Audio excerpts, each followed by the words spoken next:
I don't believe. This one really, I could do every single day. I could do a video on I don't believe every single day. Manifesting is 100% about lack. You lack something in your life, and you are coming to manifesting to get that thing that you feel you lack in your life. So is that lack a partner, a romantic partner, a best friend? Is that lack a job, lack of money, lack of car, lack of home, lack in your relationships with your family, your co-workers? What are you lacking in your life that you came to manifesting for? And then you went the coach hop. You started with one coach, something resonated, you watched a bunch of their stuff, you went to another, and you're coach hopping through videos. And all of these people teach differently. And I don't believe it's one that makes me just want to turn blue in the face and scream and thump somebody on the head, Jethro Gibbs style, and say, stop saying that. People get messed up when you tell them they must believe their affirmations. And if they don't believe them, then the person or the thing you're trying to get isn't going to conform. I have the I don't believe technique that I have taught you guys, but we are going to revisit that because we are revisiting some of my techniques that I do for you guys that helps you to manifest easier in the most natural way. So we're gonna jump into this, but first, this is Susie, your beautiful Millionaire Swan Queen. Welcome back to the garden, my beautiful duckling. If you are new here, thank you for subscribing, liking, sharing my videos. If you are a returning duckling, thank you so much for all of your support with liking, commenting, and sharing my videos. I love you guys. I am the best life coach with a 99.6% success rate in helping people get back together with the love of their life. If you are interested in working with me one-on-one, joining my paid Facebook group, Upscaling Your Money with Delivery Dawn, or joining the group where my daughter and her best friend are now making t-shirts. This is one of their new t-shirts they made. The links are in the description below. So let me explain first how I teach and coach. So when you come to manifesting, you are in pain. You are hurting because you lost the love of your life. You need money to pay your bills. You are looking to build a friends group. You need a job. You need a car. You need a place to live. You need to get away from toxic people. You came to manifesting needing something, and that neediness is described as lack. You're in the state of lack because you're needy. First of all, stop that. It is okay to be needy.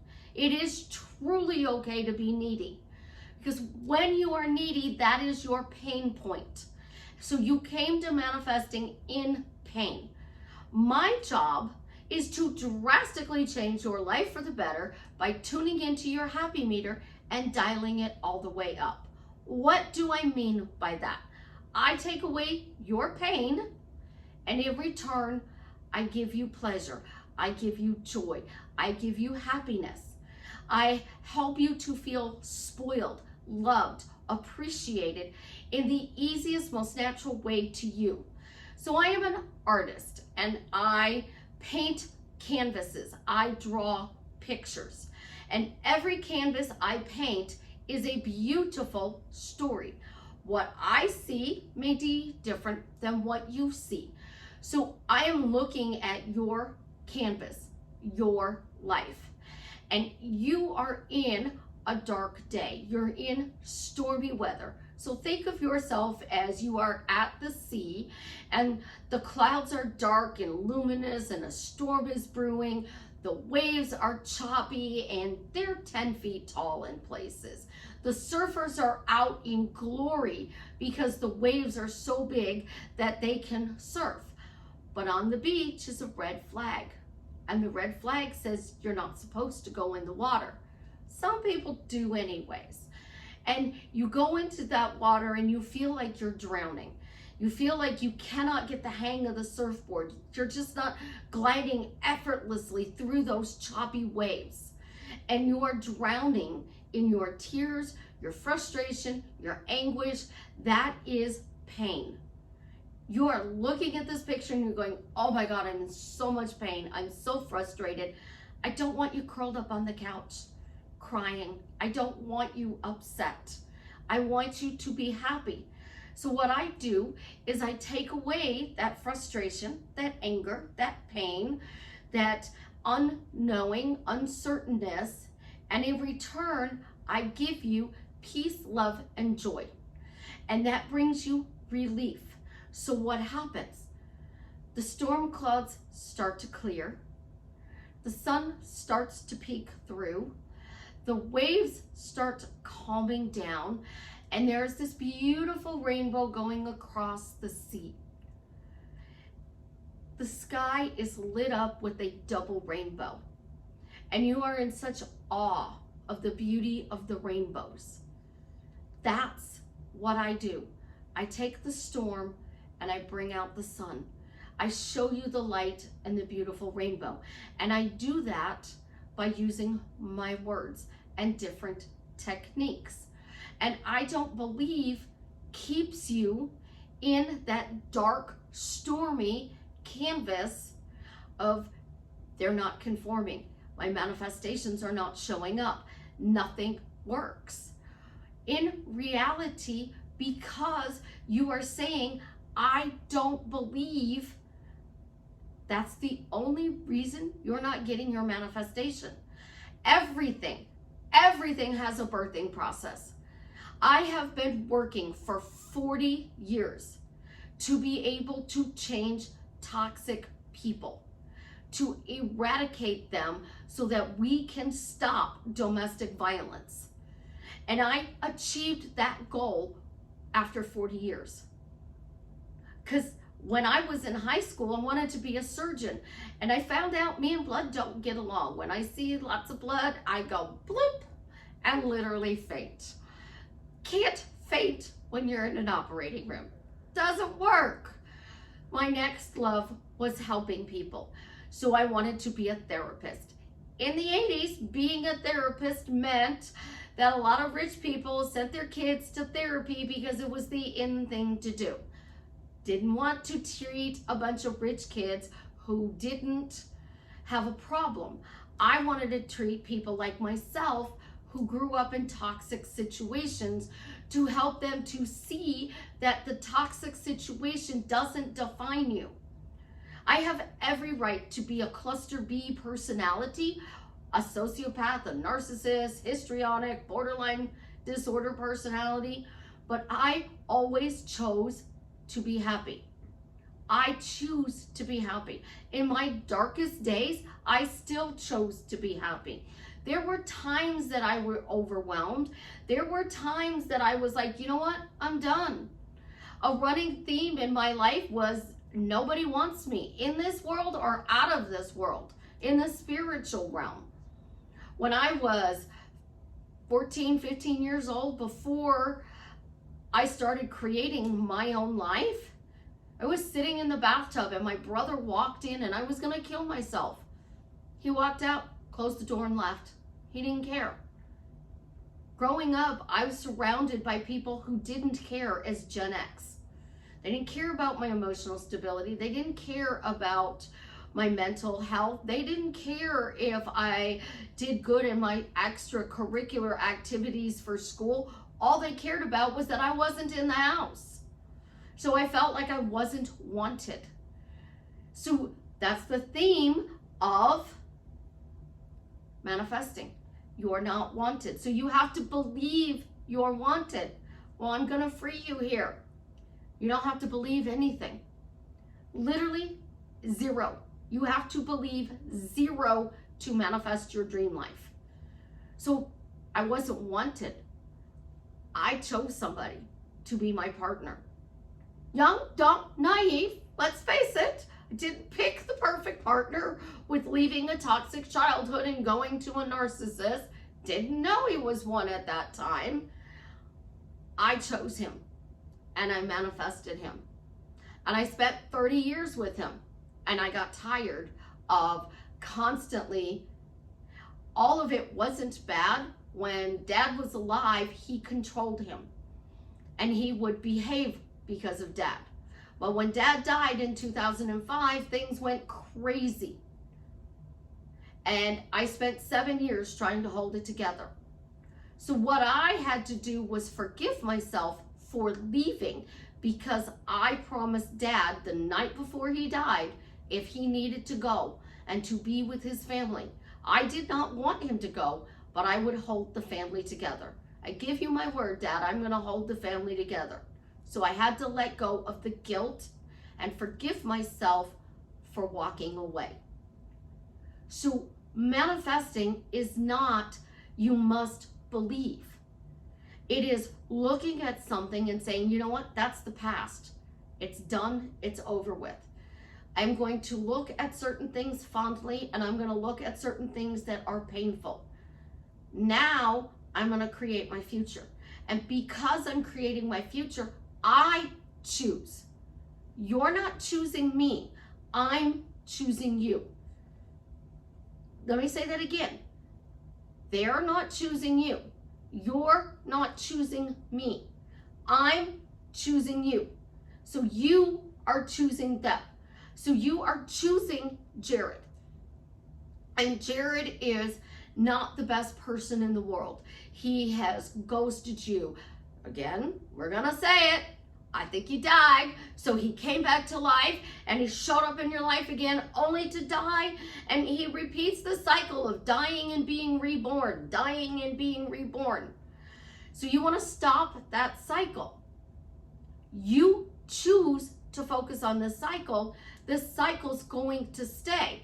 And other people are telling you, because I told somebody, go do what that other person said when they said you didn't get what you want because you don't believe it. You don't feel that you are worthy and deserving of it. You don't believe it. What does that person tell you to do? Well, go affirm. That doesn't always work. I am chosen? No, you are choosing. You are choosing what you want to bring into your reality. So I am chosen doesn't matter, because they're not choosing to be in a relationship with you if they're conforming. My ex-boyfriend, he was amazing. He said, we are manipulating the universe to get what we desire.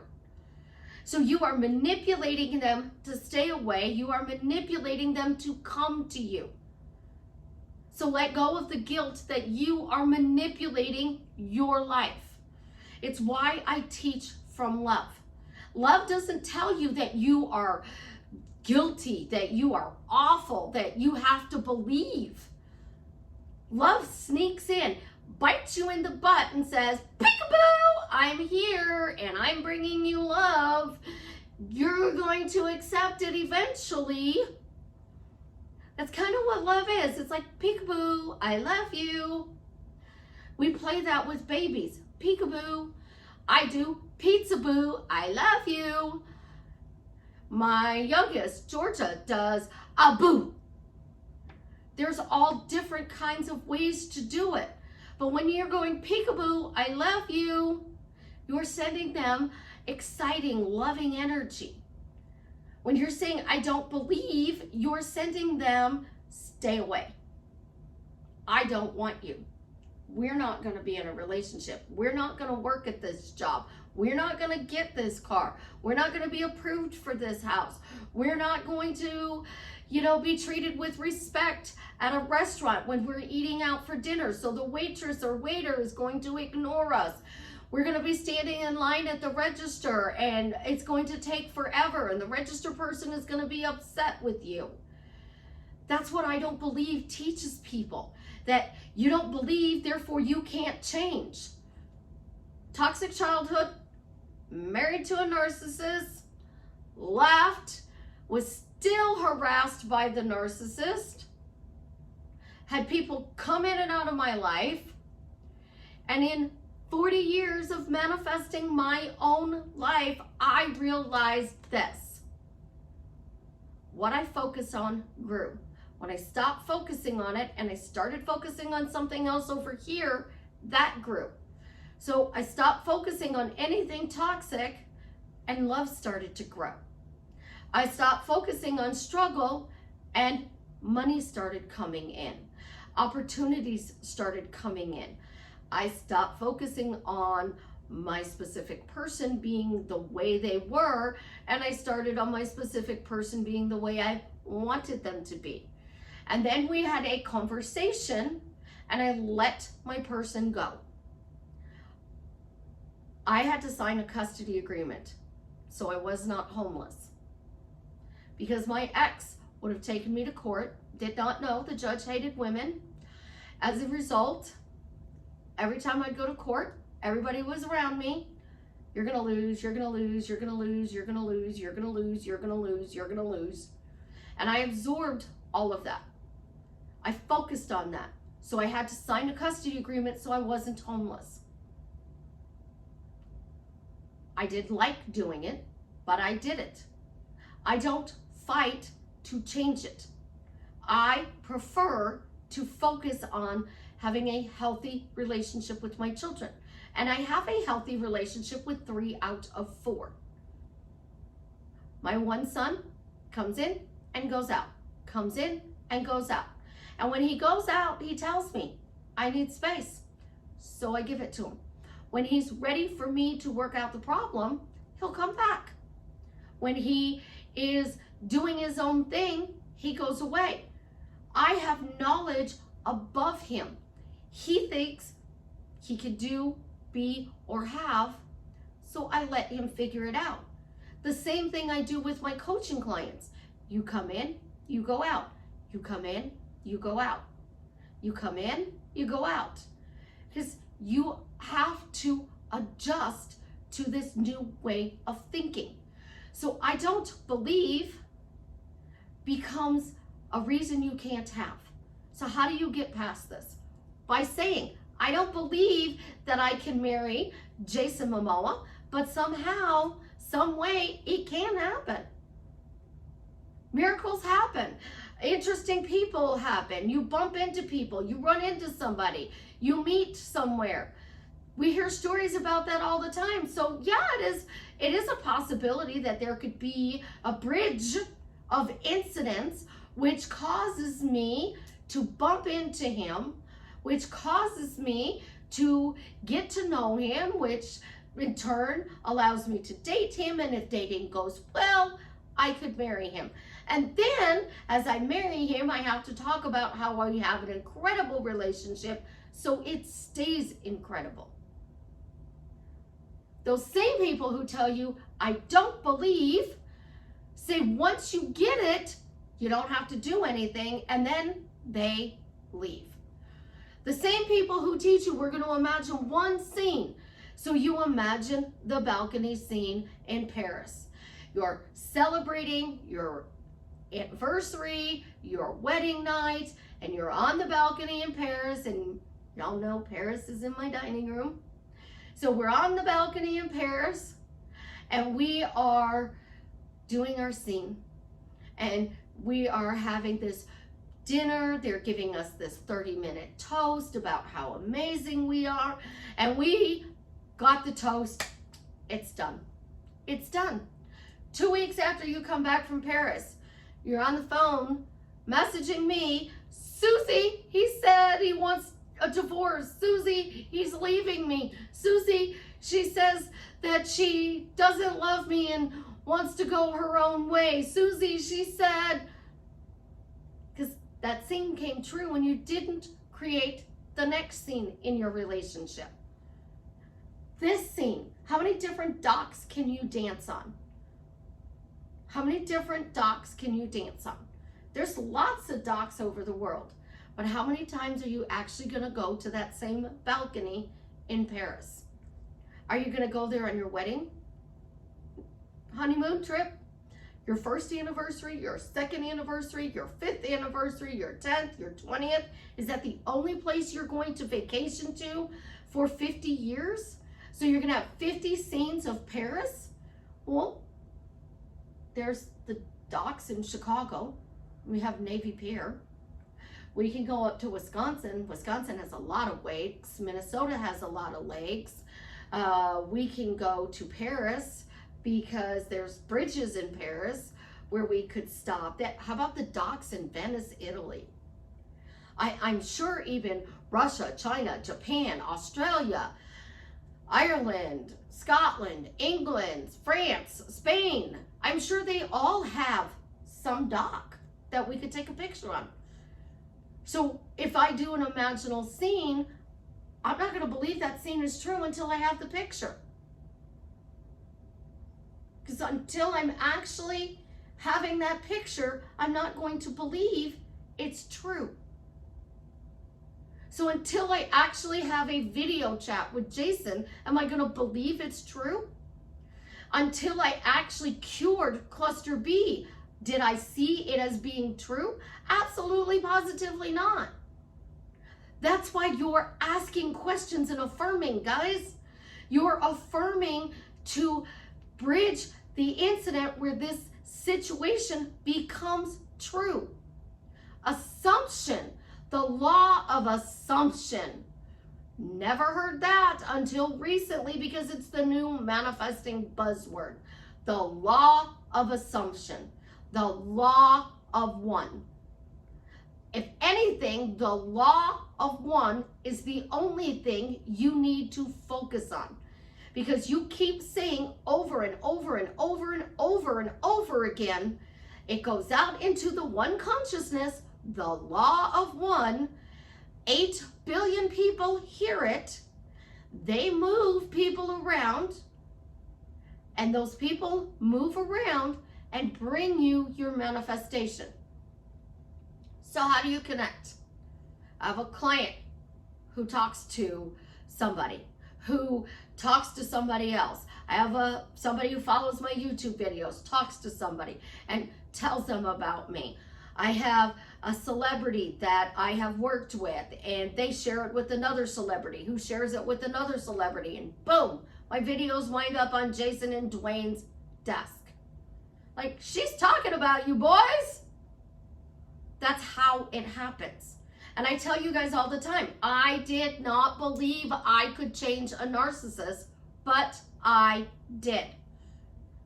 I have 3 pumpkins sitting on the floor in my living room. He brought them over yesterday for Savannah and Chance and Ophelia to carve for Halloween. It's the 11th of September. It's a little too early to carve pumpkins, but he's being Mr. Nice. How awesome is that? And then people come at me and go, well, Susie, why do you say you don't believe? Because I am owning the way I feel.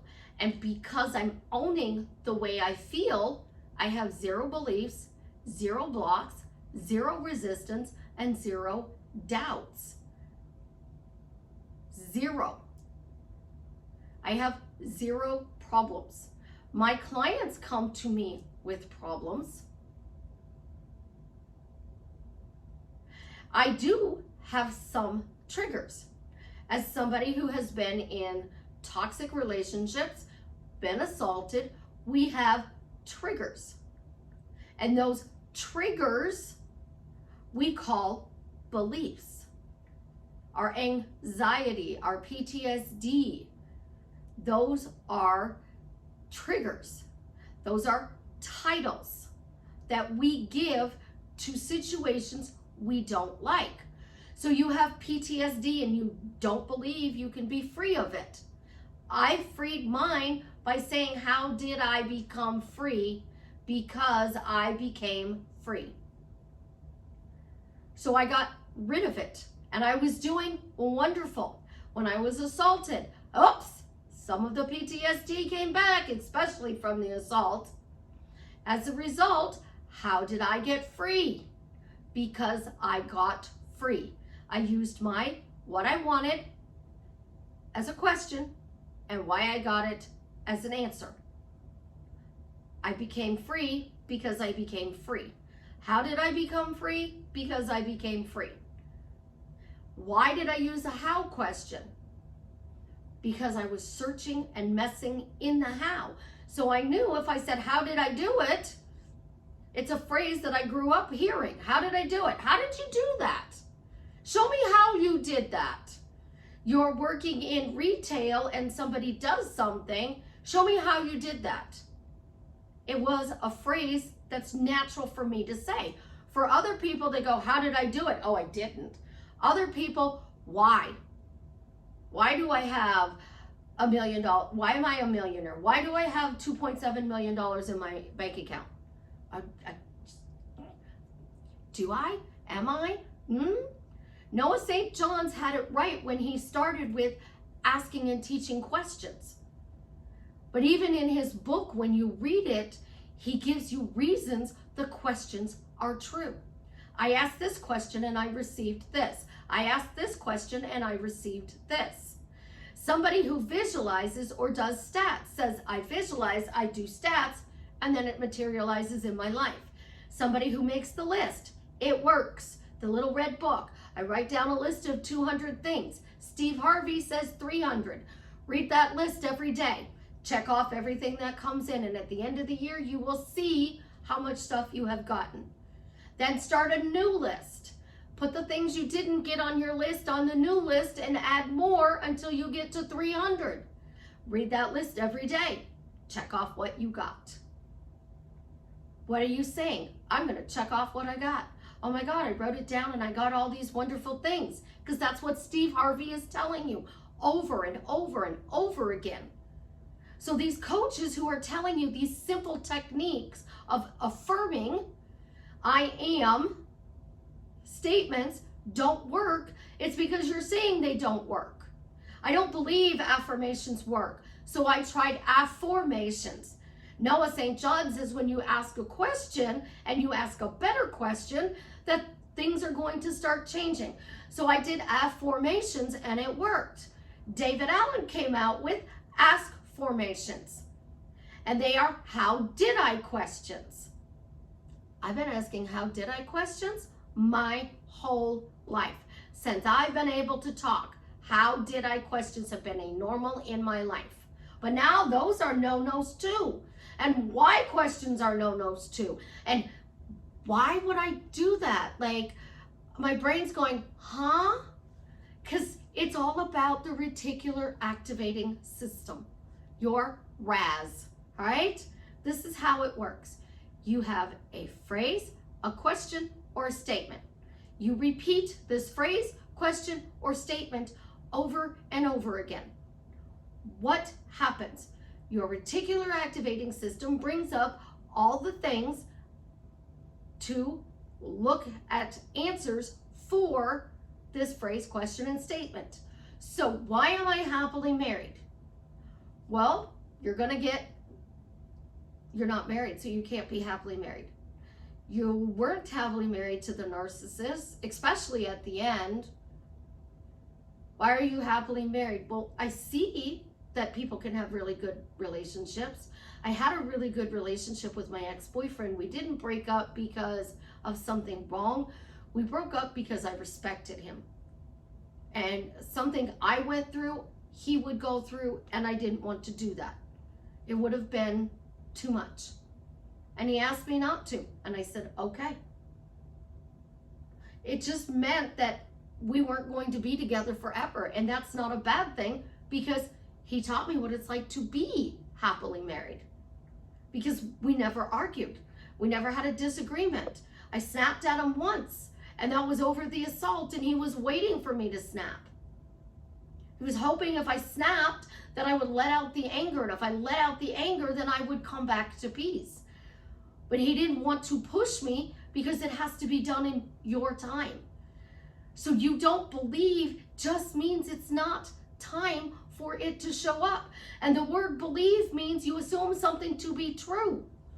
So I don't believe, I choose to assume that this is true. You just flipped what you didn't believe. The pain that we go through is awful. And the steps to get rid of it is forgive yourself. You are doing the best you have with the knowledge you have right now, today. Knowledge from 5 years ago, you have surpassed. Knowledge from 10 years, 15 years, 20 years ago, you have surpassed. Noah St. John says in his book, the first 30 years of his life, he asked the wrong questions. Literally asked the wrong questions. His questions were disempowering. They were focusing on the negative in his life. And then he had this epiphany and he started to ask better questions. And I have been telling you guys, ask better questions. Change your story, ask better questions. Why are you happily married? You do not have a reason why you are happy in your relationship. Give a silly, true answer.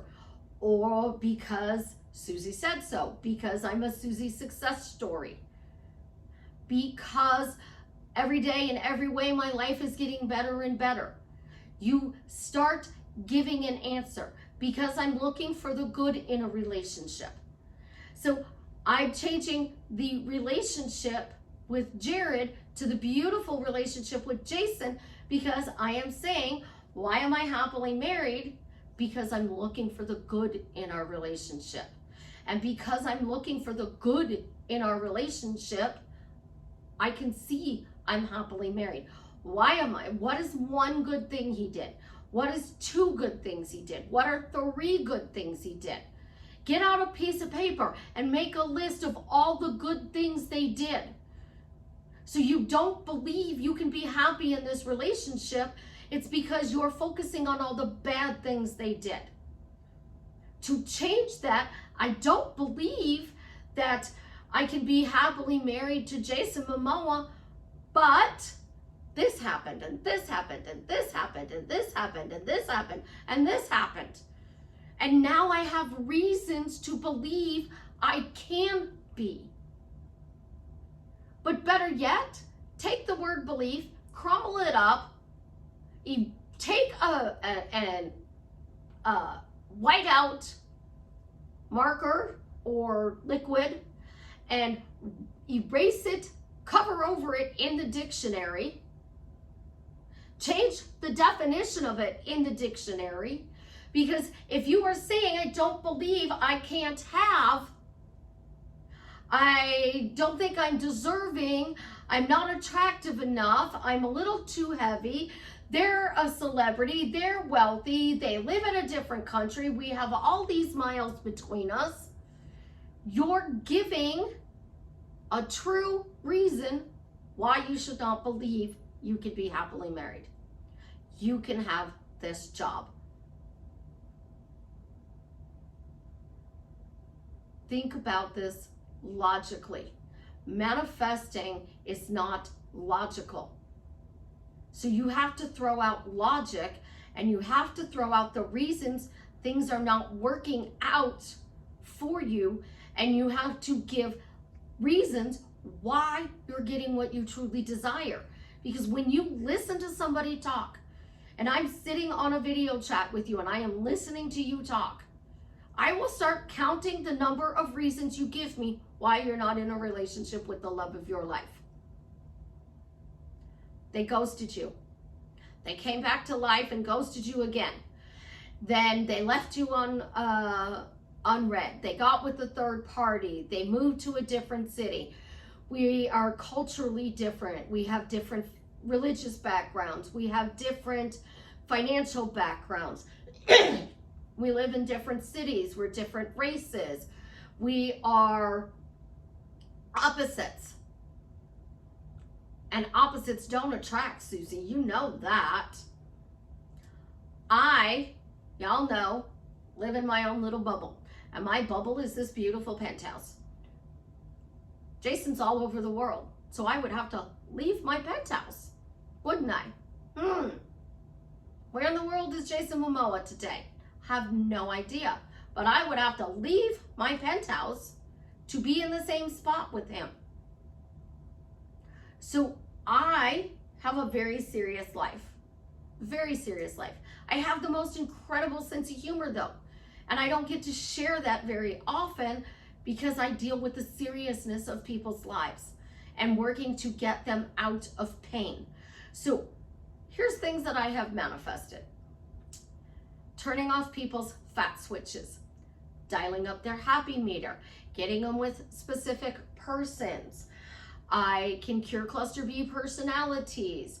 I can shift your financial abundance so you feel more wealthy, not just in your general life, but in finances, weight, things coming to you, opportunities, friends, family, coworker. I can teach you how to be spoiled. The new one I'm working on is how do you get the body to naturally drop the weight without dieting or exercising. When you are doing all of these things, you're taking people's pain away. Why is the diet not working? Because that's the normal question you're going to ask. I don't believe diets work. So I have to refocus you to see that diets do work, and this time it's going to work for you. So I'm taking your pain and I'm bringing it to pleasure because you're getting your result. The reason I am successful is because I have this unique gift that takes away pain and replaces it with pleasure. And that's what manifesting should be doing. So when Abraham Hicks says, what's your goal? Louise says to be happy. Abraham says, how do you plan on being happy? By finding pleasure. What is pleasure going to bring you? More pleasure. What is more pleasure going to bring you? Happiness. What does happiness bring you? Achieving my goal. And how do you plan on achieving the goal? By finding more pleasure. It's a circle that you run around. My goal is to be happy. I'm going to go find pleasure. You're stuck in a hell loop because you're being taught that you didn't believe it. You aren't doing it right because it didn't show up in 3 days. It took 40 years for me to figure out a way to eradicate cluster Bs. 40 years. And I knew I was close because somebody that I know personally, not my ex-husband, somebody else I knew personally stopped talking to me because I came close to shifting it 3 times. And I asked him when I bumped into him, why don't you talk to me anymore? He said, because you'll shift it and I don't want you to. I said, okay. So not everybody's going to want to come to get rid of that pain. But yes, those people are toxic. Toxic people are toxic, but they are in pain from something somebody did to them. And as a result, when you free them of the pain, they have peace. And once they get peace, it rewires them to not be toxic. It's easy. One simple word drastically changes somebody's life for the better. So if you got this far in the video, that post was made, the post was made because the donor was found. Jason Momoa is still looking for a donor for his friend Travis, and we're going to write that every day until we find the donor. So we're looking for a donor. We need to start saying a donor was found. I lost my keys. They were found. I didn't believe, but I changed the situation. It's simple, it's easy, and the more you focus on pleasure, the more you focus on joy, the more you focus on what your desired outcome is, you are telling the RAS specifically what you want. So your reticular activating system focuses on whatever bubbles up from your memories. So you ask a specific question. How did I become a millionaire? Because I became a millionaire. So now your subconscious is going to filter reasons why you are becoming a millionaire. Why am I a millionaire? Because I'm worth $2.7 million. The more you start saying this, the more the Raz will find reasons why this is happening. Something will come across your path, the bridge of incidents, and you will be delivered what you want. I let go of struggle. And because I let go of struggle, I'm a millionaire. And now I'm worth $2.7 million. That's a phrase. I let go of being needy and believing that I had to believe my manifestations in order for them to come to me. And as a result of letting go, because I let go, I got everything I desired and more. That's all manifesting is. And I am going to turn into Smurfette with darker hair because I'm no longer blonde, because I'm going to say it until I am literally blue in the face. What you focus on, what you talk about out loud, the one consciousness, the law of one is what shows up in your reality. So if you're saying my thoughts create, because people tell me that, you're saying I imagine and it shows up, people tell me that. You say I did stats, it showed up. You say I wrote it, it showed up. You're focusing on, I wrote it, it showed up. I didn't believe, but it still showed up. I let go of not believing, and because I let go, it showed up. It's that easy. I promise you. I love you guys. Have an absolutely positively amazing day. As always, leave me a comment that tells me what success story has drastically changed your life for the better. And we're going to go have a clicker war because I didn't prep him to go shut this off because I made friends with my clicker and he works.